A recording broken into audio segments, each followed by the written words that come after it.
Learning அப்படிங்கிறது வந்து படிப்புல மட்டும் கிடையாது, லைஃப்ல இருக்குது, கார்பரேட்ல டெவலப் ஆகுறதுல இருக்குது, நம்மளை ஃபிட் பண்ணிக்கிறதுல இருக்கு. அப்போ மெயினா நம்மளுக்கு எஜுகேஷன்ல நம்மளுக்கு கற்றுக் கொடுக்கறது வந்து எஜுகேஷன் லேர்னிங், அதாவது மொழி அறிவு தான் கற்றுக் கொடுப்பாங்க. வாழ்க்கை கற்றலை கற்றுத்தரவே மாட்டாங்க. அது அவங்க பாடத்திட்டமும் கிடையாது. அப்போ பாடத்திட்டத்தை நம்ம கத்துக்கிட்டோம், லைஃப் எப்படி கத்துக்கலாம்? அதுதான் நம்ம என்ன பண்றோம், நம்மளுக்கு இருக்கிற சந்தேகத்தை எல்லாம் நம்மளுக்கு இன்னொன்று அறிவுன்னு சொல்லக்கூடிய ஏஐ கிட்ட போய் கேட்கிறோம். அது எல்லாமே நம்மளுக்கு என்ன பண்ணிடுது, நீங்க கேட்கறதுக்கு தகுந்த மாதிரி பதில் கொடுக்கும். நீங்க அதைத்தான் உண்மைன்னு நினைச்சிட்டு லைஃப்ல அப்ளை பண்ணுவீங்க. அது உங்களுக்கே பெரிய பிரச்சனையா வருது, சிக்கலா வருது. அப்ப நம்ம மைண்ட் வந்து எங்கெங்க போய் சிக்கிக்குது நம்ம தேடக்கூடிய தகவல்.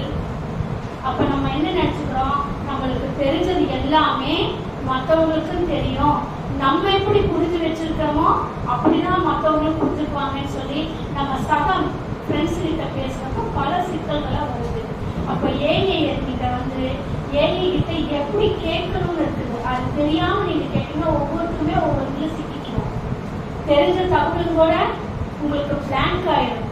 எக்ஸாமுக்கு போனா எத்தனை பேருக்கு கொஸ்டின் பேப்பர் பார்த்த உடனே பிளாங்க் ஆகுது.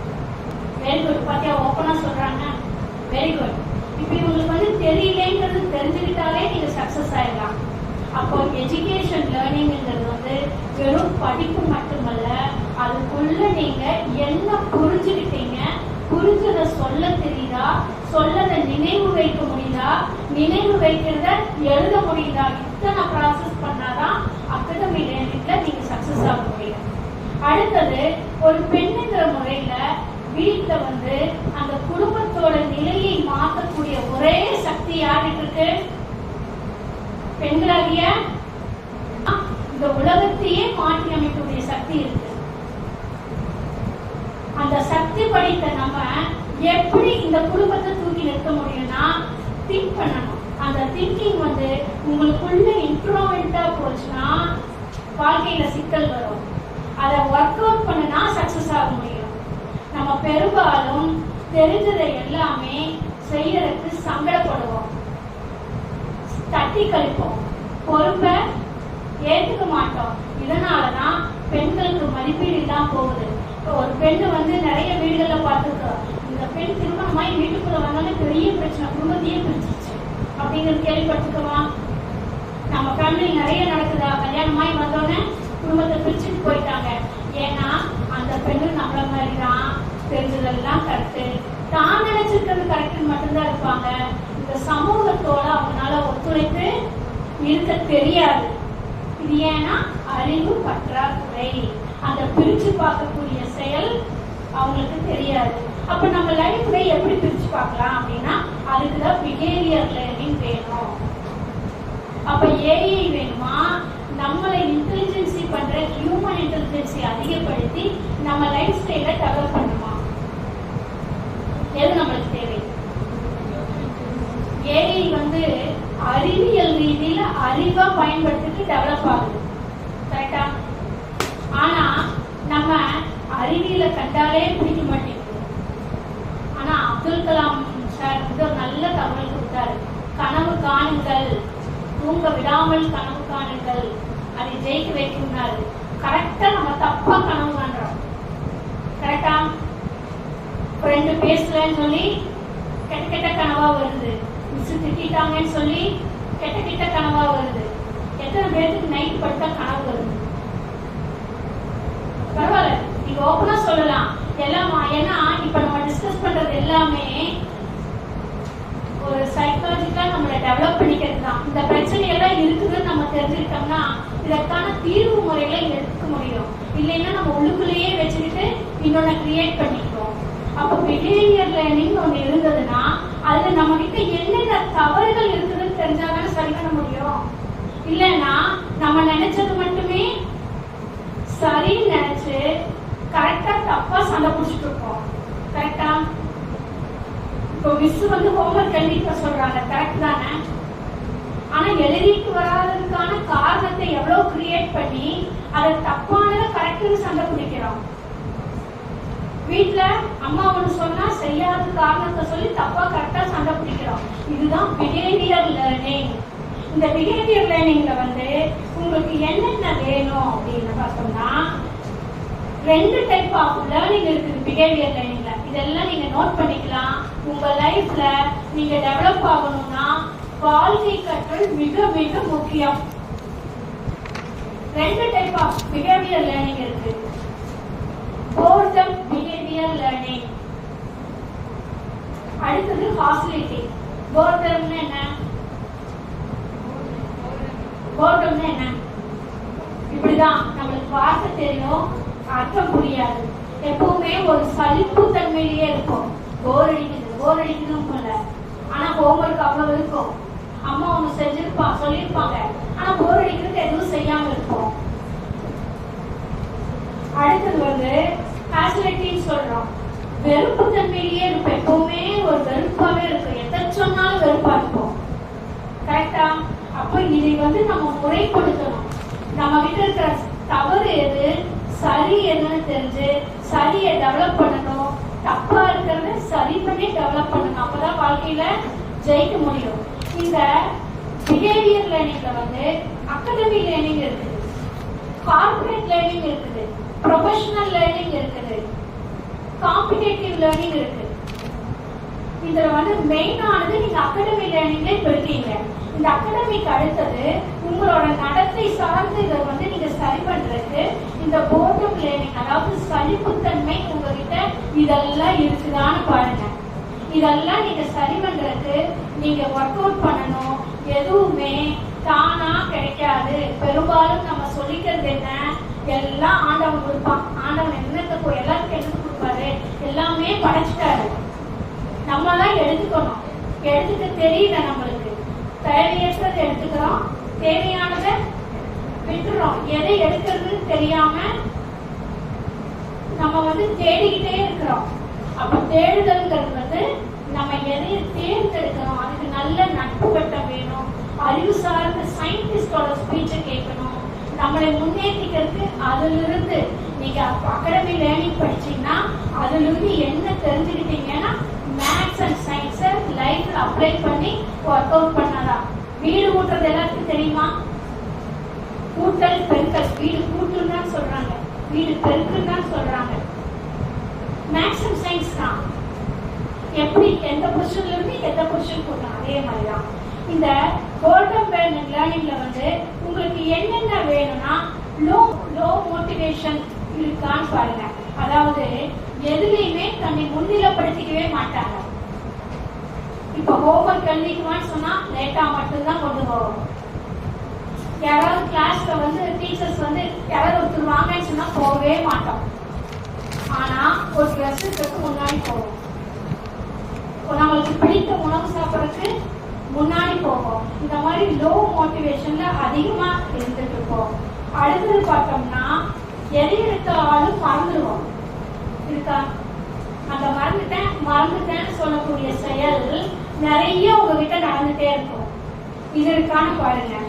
அதுக்கு அடுத்தது எதுக்கெடுத்தாலுமே உணர்ச்சி வசப்படுறது, திடீர்னு கோவப்படுறது, திடீர்னு சந்தோஷப்படுறது. உணர்ச்சி வசம் ஒண்ணு கிடைச்சிருச்சுன்னா அதீத சந்தோஷப்படுறது, ஒண்ணு கிடைக்கலன்னா அப்படியே சோகமான நிலைக்கு போய் எல்லா கஷ்டமும் தனக்கு வந்த மாதிரி காமிச்சுக்கிறது. இதெல்லாம் தான் உங்களை கீழ்நிலைக்கு தள்ளி விட்டுரும். அதுக்கு அடுத்தது எதுக்கு எடுத்தாலுமே கவலைப்பட்டுக்கிட்டே இருக்கிறது. என்ன பண்றது, எக்ஸாம் வேற வந்துருச்சு, என்ன பண்றதோ படிக்கணுமே அப்படின்னு சொல்லி எதுக்கு எடுத்தாலுமே கவலைப்பட்டுக்கிட்டே இருக்கிறது. அதுக்கு அடுத்தது உங்களை நீங்க எப்பவுமே சந்தோஷமா இருக்கிற மாதிரி கற்பனையிலேயே வச்சுட்டு இருக்கிறது. எல்லாத்துக்கும் கனவு வருமா, கற்பனை வருமா? கற்பனை வருமா? இப்படி எல்லாம் வரணும், இப்படி எல்லாம் லைஃப்ல சக்சஸ் ஆகி நான் பெரிய ஐஏஎஸ் ஆகணும், பெரிய எம்பிபிஎஸ் டாக்டர் ஆகணும் அப்படின்னு நினைக்கிறோம்ல. இன்னைக்கு நம்ம அதுக்கு என்ன ஒர்க் பண்ணோம்னு கேட்டா இன்னைக்கு அன்றாட வேலைகளே நம்மளால செய்ய முடியாது. அப்ப இதெல்லாம் தான் நம்மளுக்கு செயல் தடைகளா இருக்குது. அப்ப இதெல்லாம் நம்ம சரி பண்ணணுமா, இப்படியே வச்சுக்கணுமா?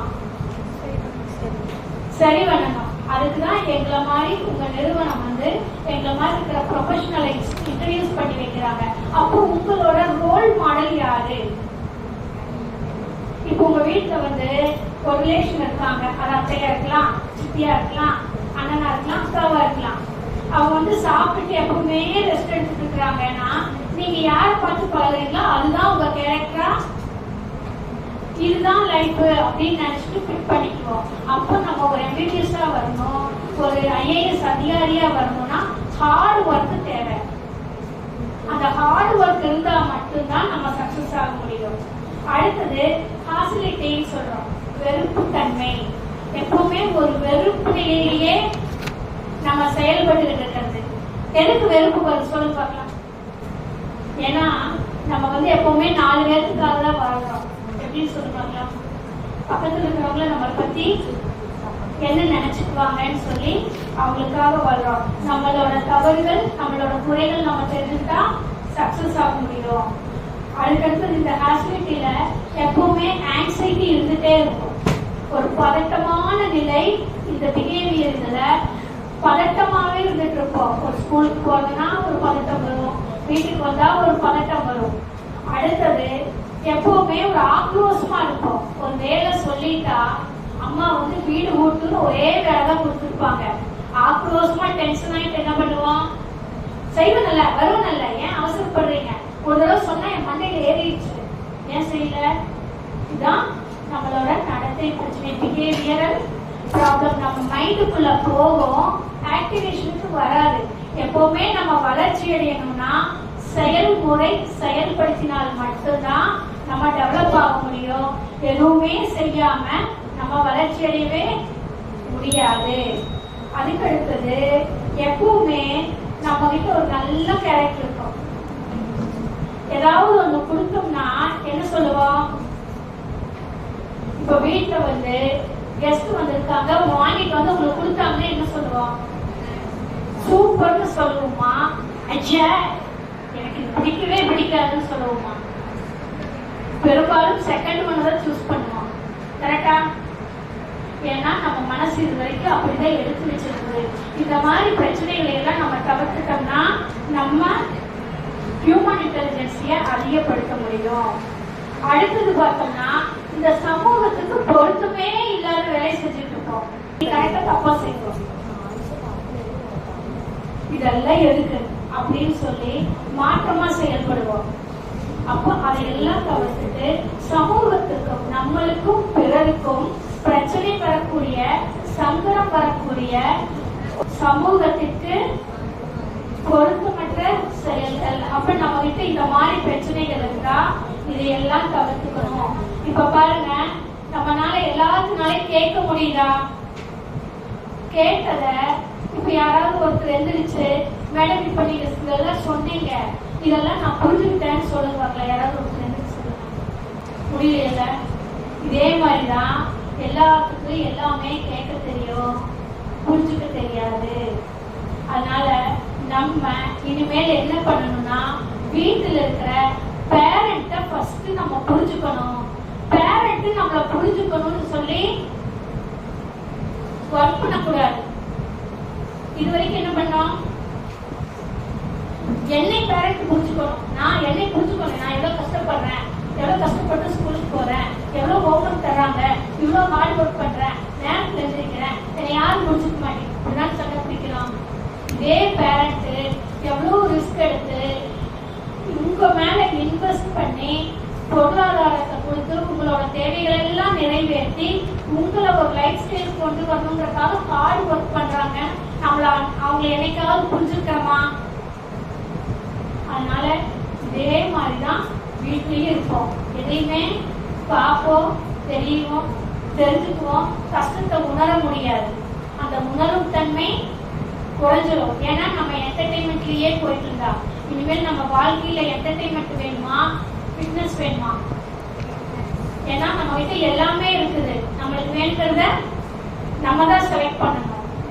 ஓகே, அடுத்தது உணர்ச்சி முறிவுன்னு சொல்றாங்க. உணர்ச்சி முறிவுனா என்ன? எப்ப பாரு மூஞ்சி தூக்கி வச்சுக்கிறது. அம்மா ஏதாவது சொல்லிட்டா மூஞ்சி தூக்கி வச்சுக்கோ 2 நாளைக்கு. பேசவே மாட்டோம். அப்போ இது போன்ற தடைகள் தான் உங்களோட ஹியூமன் இன்டெலிஜென்சிய தடுக்குது.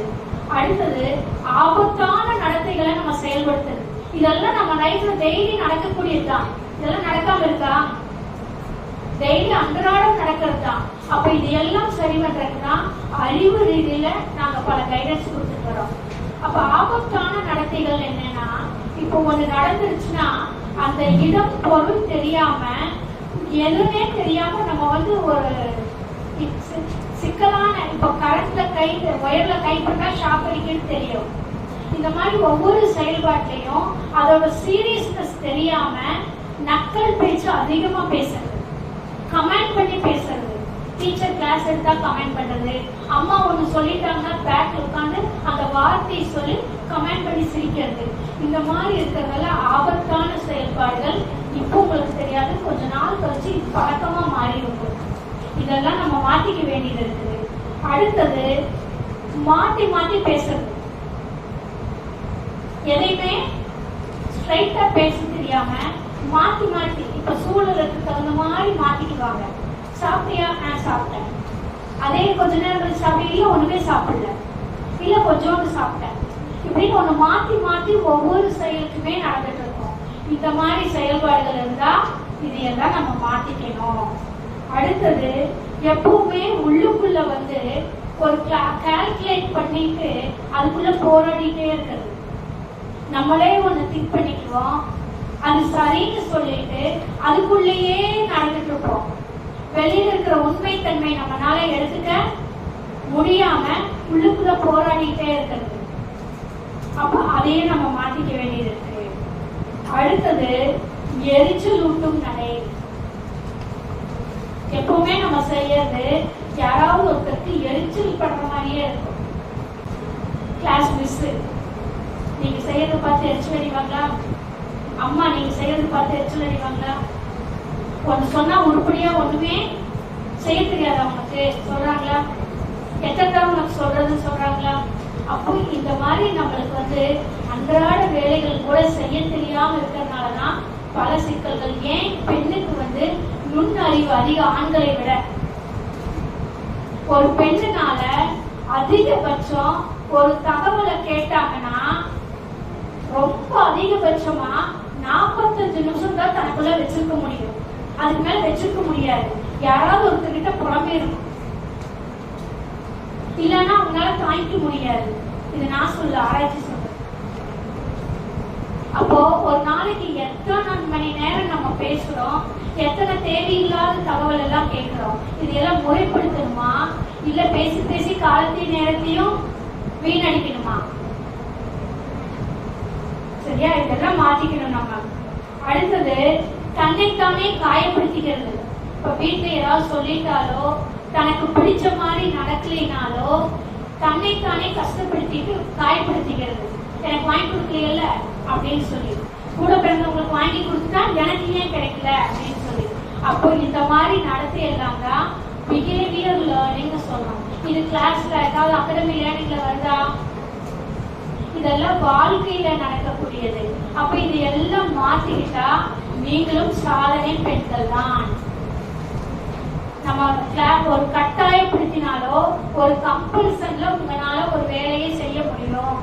ஆனா உங்களோட சௌகரியத்துக்கோ உங்களோட இஷ்டத்துக்கோ உங்களால மணிக்கணக்கா எடுத்துக்குவீங்க. அதுக்கு ஒரு எக்ஸாம்பிள் சொல்லுங்க. கிளாஸ்ல லஞ்ச் டைம் 1/2 ஸ்கூல்ல கரெக்டா 1/2 மணி நேரத்துல சாப்பிடுறோம். அதே வீட்டுல சாப்பிட்டா எவ்வளவு நேரம் எடுத்துக்கிறோம்? 1 மணி நேரம். ஏன்னா எங்க கிட்ட வரவங்கள சொல்றாங்க 1.5 மணி நேரம் 2 மணி நேரம் ஆகுது வீட்டுல லஞ்ச் முடிக்கிறதுன்றாங்க. அப்போ இதையெல்லாம் நம்ம மாத்திக்கிட்டு நம்மளை முன்னேற்றக்கான வழிகளை நம்ம எடுத்துக்கணும். அடுத்தது உடல் ரீதியா மத்தவங்களை தாக்குறது. எத்தனை பேர் மத்தவங்களை போட்டு அடிக்கிறீங்க வீட்டுல? அம்மா அடிக்கிறேன், அப்பா அடிக்கிறேன், என் தங்கச்சி அடிக்கிறேன், என் தம்பி அடிக்கிறேன். எத்தனை பேர் இருக்கிறீங்க சொல்லுங்க?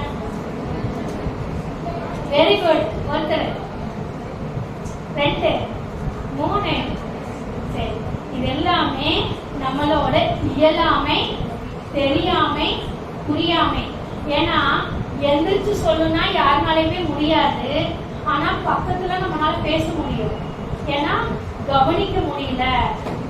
அந்த கவனிக்க முடியலைன்னா ஒரு MBBS டாக்டரா போகணும்னா தொடர்ந்து உங்களால 12 மணி நேரம் கேட்க முடியுமா? ஏன்னா 10 நிமிஷமே நம்மளால கேட்க முடியல. நம்ம டாக்டர் ஆனா இப்படி இருக்கும். சொல்லுங்க, நம்ம டாக்டர் ஆனா வர பேஷண்ட் எல்லாம் ஒரே செகண்ட் நல்ல டாக்டர்ங்கிற பட்டம் ஃப்ரீயா வந்துடும். கரெக்டா? அப்ப இதெல்லாம் மாத்திக்கலாமா? ஓகே. அடுத்தது மென்டலா மத்தவங்களை டிஸ்டர்ப் பண்றது. இதுதான் அதிகமா இருக்கும். கரெக்டா? எத்தனை பேர் இருக்கிறீங்க சொல்லுங்க. அதாவது வார்த்தை ரீதியில மத்தவங்க தாக்குறது. அம்மா ஒரு வார்த்தை சொல்லிட்டா 10 வார்த்தை இருந்து ஃபுட்பால் மாதிரி அடிக்கும். கரெக்டா? ஃப்ரெண்ட்ஸ் ஒரே ஒரு வார்த்தை சொல்லியிருப்பா, அந்த வார்த்தைக்கு மாச கணக்கா ஃபுட்பால் அடி இருக்கா? இதுதான் வார்த்தை ரீதியில பயன்படுத்துறதுனால உணர்ச்சி வசப்படக்கூடிய பிரச்சனைகள் உங்களோட உடல் மனத்தை பாதிக்கும். உங்களோட மனம்ங்கிறது அறிவு. உங்க அறிவு பதிவை பாதிச்சதுன்னா உங்களால இயல்பு நிலையில இருக்க முடியாது. இயல்புக்கு மாற்றமா தான் செயல்படுவோம். அப்ப நம்ம இதுவரைக்கும் இயல்பா செயல்பட்டோமா, இயல்புக்கு மாற்றமா செயல்பட்டோமா? மாற்றமா. அப்போ நம்ம அகாடமி லேர்னிங்ல இருந்து கத்துக்கிட்டு பிஹேவியர் லேர்னிங்க நம்மள நம்ம மாத்துறதுக்கு ஒர்க் பண்ணணும். தொடர்ந்து நம்மளால பண்ண முடியல, இல்ல எனக்கு எப்ப பாரு கோபம் வருது, எப்ப பாரு அழுக வருது, எப்ப பாரு எனக்கு சோகமா இருக்க மட்டும்தான் பிடிக்குது, எனக்கு பிடிச்சதை நான் வாங்கி கொடுக்கலன்னா நான் டென்ஷன் ஆவேன், எப்பவுமே மற்றவங்களை தாக்கிட்டே தான் இருப்பேன், இப்படி எல்லாம் நான் நல்லா பிள்ளையா மாற மாட்டேன் அப்படின்னு நல்லா இருந்தா நம்ம கருத்து சீக்கிரமா பாதிப்படுது. அப்ப நம்ம அறிவை நம்ம வளர்ச்சிக்காக பயன்படுத்திட்டு நம்மனால மற்றவங்க பயனடையணும், நம்மளும் பயனடையணும். நம்ம நல்லா இருந்தாதான், ஒரு பெண் வீட்டுல நல்லா இருந்தா மட்டும்தான் அந்த குடும்பத்துல வளர்ச்சிங்கிறது வரும். ஏன் நாத்து நடுறது கேள்விப்பட்டிருக்கீங்களா? நாத்து கேள்விப்பட்டிருக்கீங்களா? நாத்துன்னா என்ன? நெல்லு நாத்து கேள்விப்பட்டிருக்கீங்கல்ல? அது நெல் ஒரு இடத்துல போட்டு அந்த நெல் கொஞ்சம் வந்ததுக்கப்புறம் இன்னொரு இடத்துல எடுத்து வைப்பாங்க. கேள்விப்பட்டிருக்கீங்களா? ஏன்னா அரிசினே என்னன்னு நிறைய பேருக்கு தெரிய மாட்டேங்குது. இதுல நெல்லை கேட்டா என்ன மேடம் தெரியும், நெல்லெல்லாம் நாங்க வாழ்க்கையில பார்த்ததே இல்லைன்னு சொல்றீங்க. கரெக்டா? நெல்லு பார்த்துருக்கீங்களா? பார்த்துருக்கீங்க படத்துல, பிக்சர்ல. ஓகே. ஏன்னா ஒரு பெண் நெல் நாட்டு மாதிரிதான்.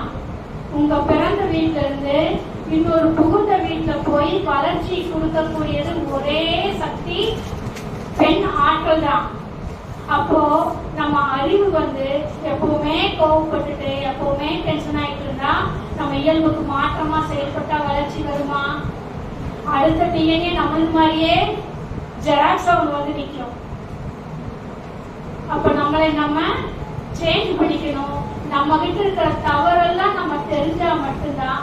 நிறைய பேர் எங்ககிட்ட சொல்றாங்க, மேடம் எனக்கு டிசீஸ பத்தி கேட்டாலே பிடிக்க மாட்டேங்குது, யாராவது தலைவலின்னு சொன்னா எனக்கு கோபம் வருது, ஏன்னா எப்பவுமே நோயை பத்தியே சொல்றாங்க.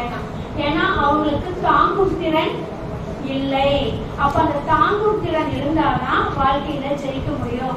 அப்போ ஒவ்வொரு மனிதனுக்கு குடும்ப சூழல் ஆகட்டும், கல்வி படிக்கிறதுல ஏற்படக்கூடிய பிரச்சனைகள் ஆகட்டும், பொருளாதாரத்துல வரக்கூடிய சிக்கல்கள் ஆகட்டும், சமூகத்துல உங்களுக்கு ஒரு அந்தஸ்து கிடைக்கலங்கிறதாகட்டும், இதுல எல்லாம் ஒரு பிரச்சனை இருக்குது, தொடர்ந்து நம்ம வளர்ச்சி அடைய முடியலை அப்படின்னா அதற்கு சிகிச்சை முறைன்னு ஒண்ணு இருக்கு. அதை நம்ம எடுத்துக்கிட்டு அந்த அறிவியல் ரீதியில பயன்படுத்தினா எல்லாருமே ஜெயிக்க முடியும். பெரும்பாலும் இது தெரியாமதான் எல்லாம் கொடுப்பான்னு சொல்லி நம்ம உட்கார்ந்துக்கிறோம். கொடுப்பாங்களா? நம்ம செய்யணுமா? செஞ்சா மட்டும்தான் வரும். அப்ப இனிமேல் உங்களோட அகாடமி லேர்னிங் ஆகட்டும், உங்களோட பிஹேவியர் லேர்னிங் ஆகட்டும், உங்களை இம்ப்ரூவ் பண்றதுக்கு இதுவரைக்கும் நீங்க செய்த தவறுகளை எல்லாம் புரிஞ்சுட்டு இனிமேல் மாத்திரக்கு ஒர்க் பண்ணுங்க. உங்களால தொடர்ந்து அதை செய்ய முடியலன்னா எங்களை மாதிரி நிபுணர்களை வாட் நெக்ஸ்ட் என்னை எப்படி இம்ப்ரூவ் பண்ணுறதுன்னா ஒரு கைடன்ஸ் எடுத்து உங்களை நீங்க டெவலப் பண்ணிக்கலாம். அதற்கான ஒரு உளவியல் வழிகாட்டுதல் தான். அப்போ உளவியலுங்கிறது டிசீஸும் கிடையாது, வளர்ச்சிக்கு